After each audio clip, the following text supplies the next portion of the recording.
It's looking like a vote on a half-cent sales tax to support aging schools will not go to voters this year. The City Council's Finance Committee voted this morning to move the legislation forward with an amendment to put it on the ballot in November of 2020.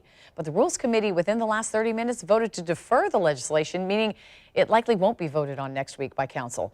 News 4 Jax reporter Elizabeth Campbell joins us live from City Hall with what's next following two big meetings today. Elizabeth.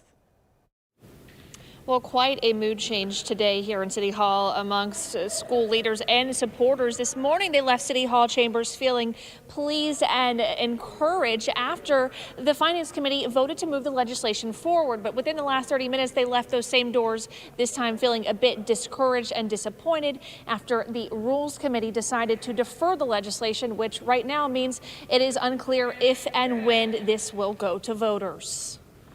That is now on the floor. I'll make sure we're in the right posture. Ms. Simmons. A busy day inside City Hall chambers Tuesday and a critical one for Duval County Public Schools as the Finance and Rules Committees each took up legislation on the proposed half-cent sales tax referendum to support Jacksonville's public schools. Dozens were in the crowd, including State Senator Audrey Gibson, Duval County School Superintendent Dr. Diana Green, school board members, and more. Tuesday morning, the Finance Committee moved the bill forward, voting 7-0, including an amendment to the bill for the referendum to go on the November 2020 ballot instead of November 2019.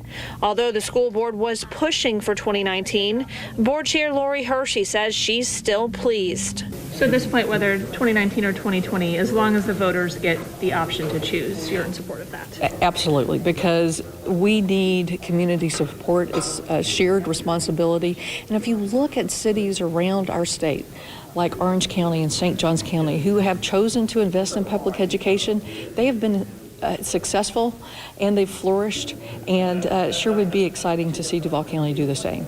City Council and former school board member Tommy Hazori said changing the date to 2020 gives the board and council the time they need. I think that's all important, but they do need to see at some point from a bond standpoint, from the income that's coming in, how they're going to be spending the money. I think those are legitimate questions, but they can resolve that in the next year, and I think that's important.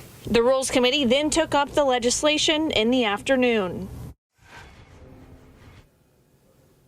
And that vote by the Rules Committee was 5-2 in favor of deferring it. I'm told that this is very unlikely that it will come up for vote in next week's meeting now, and it will likely not be brought back up again until after July 1st when the 9 new City Council members have been seated. Reporting live downtown from City Hall, Elizabeth Campbell, Channel 4, the local station.